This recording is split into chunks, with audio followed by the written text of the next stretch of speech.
자, 앞서서 이제 제가 미국 증시 오늘도 너무 좋았다라고 말씀을 드렸는데요. 먼저 지수를 먼저 좀 보도록 하죠. 다우가 0.6% 오늘 상승을 했고요. S&P 500이 한 1%, 나스닥 지수가 1.4% 급등을 했습니다. 지금 S&P 500과 나스닥 지수는 지금 8거래일 연속 상승 랠리를 펼치고 있습니다. 올 들어서 가장 긴 랠리예요. 뭔가 그래도 올해도 장이 좋았던 때가 있잖아요. 그렇죠? 그런데도 불구하고 뭐 여름장은 조금 안 좋았지만 근데 이렇게 8거래일 연속 올랐던 적은 올 들어서 처음이라고 하고요.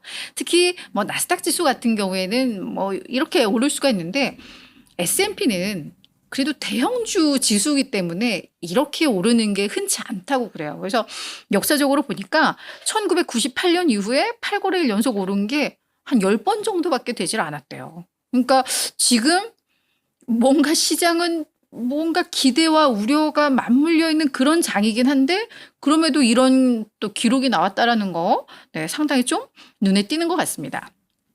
지난주에 상당히 좋았어요. 다우가 2.9% 올랐고 S&P가 3.9, 나스닥이 5.2% 오르면서 작년 11월 이후 최고의 주간 상승률을 기록을 했는데 대체 이렇게 증시를 지금 끌어올리는 게 뭔가라고 봤을 때는 글쎄 이 두려움이 결국 약간 또 자만심으로 바뀌고 있는 그런 장이다라는 분석이 나옵니다. 그러니까 그 전에는 우리가 처음 봤던 게 ISM 제조업 지표 뭐 이런 거 보면서 이거 경기 침체 오는 거 아니야? 그러다 고용 보고서도 안 좋으니까 막 이랬었잖아요. 근데 이제 지난주에 발표됐던 소매 판매 지표가 괜찮아.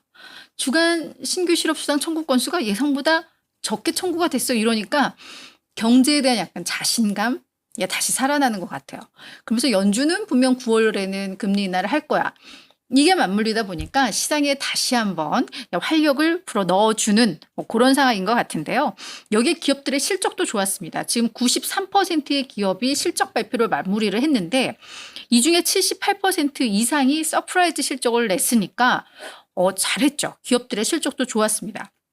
그래서 이제 시장은 계속해서 이렇게 올라가는 것 같은데 다만 약간의 긴장도 있어요. 뭐냐면 경제 지표는 지금 하나의 일관된 흐름으로 나오질 않아요. 어떤 지표는 되게 경제가 정말 괜찮아 라고 이게 보여주는 지표가 나오는가 하면 갑자기 너무 극심하게 꺾이는데 이게 맞물려 있잖아요. 그래서 계속해서 상충되는 경제 지표들이 앞으로는 계속 나올 가능성이 있습니다. 약간 지금 변곡점인 그런 시점이기 때문에 그래서 증시도 그거에 따라서 변동성이 좀 커질 수는 있겠구나라는 뭐 그런 분석들도 좀 나오니까 우리가 또 이렇게 계속 오른다고 해서 거기에 너무 심취할 필요도 없고 이러다가 한두 번 또 조정이 크게 나올 수도 있겠구나. 또 그때도 그렇다고 해서 저희가 뭐 또 너무 위축될 필요는 없고 시장에 대해서 약간 그런 자세로 임해야지 우리 정신 건강에 좋을 것 같습니다.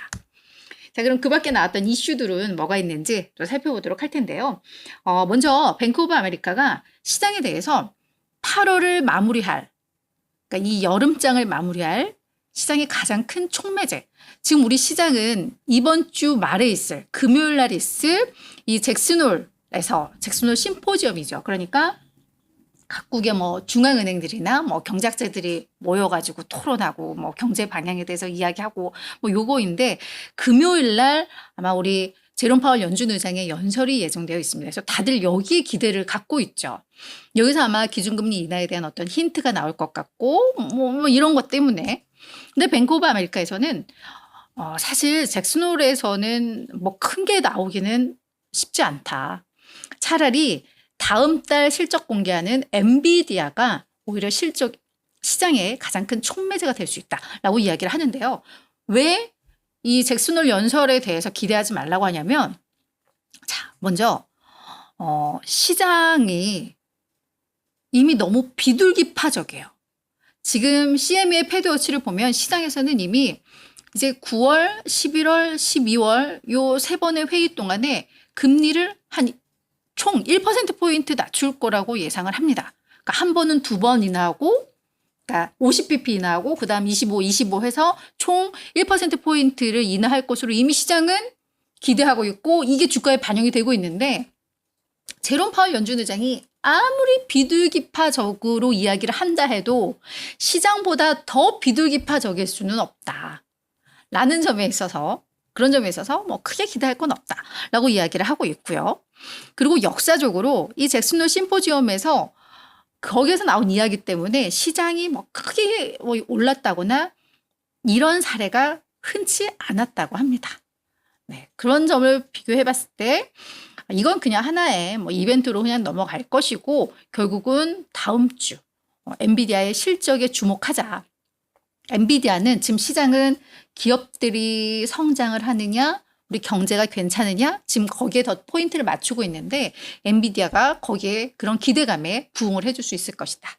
그래서 오히려 엔비디아가 시장에 있어서는 기대할 만한 그런 대상이다. 촉매자다. 이렇게 이야기를 하고 있습니다.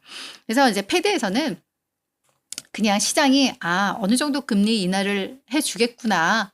이 정도 받아들일 수 있는 정도의 역할만 하면 그냥 할 건 다 했다라고 뱅크 오브 아메리카에서는 이야기를 합니다. 거기에 갑자기 이상한 찬물 끼얹으면 안 되는 거고요. 그냥 시장에서 기대하는 수준만 나와주면 그냥 쏘쏘 이 정도로 그냥 넘어갈 것 같다. 인 것 같습니다.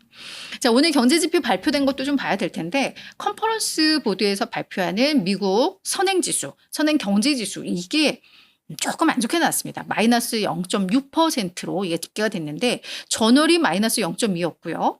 시장에서는 이번 달에 마이너스 0.4 정도 예상을 했거든요. 그러니까 예상보다 안 좋은 거죠. 앞으로 경제를 가늠할 수 있는 뭐 한 10가지의 지표들을 통해서 앞으로 경제가 어떨 것인지 이런 것들을 이제 산출하는 건데 지수로 산출하는 건데 이게 이제 예상보다 안 좋은데 그래도 시장이 그거에 대해서 크게 민감하게 반응하지 않은 것은 저게 뭐 경기 침체를 우려할 만한 그런 수준까지 낮아진 건 아니라고 해요. 물론 예상보다는 낮게 나왔습니다만. 그래서 좀 약간 조금 아쉽다 정도.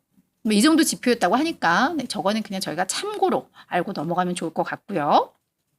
또 하나는 골드만삭스가 이달 초에 미국 경기 침체 가능성 요거를 한 이달 초에 15%였던 걸 25%로 높였었거든요. 그런데 이거를 다시 20% 수준으로 낮췄습니다.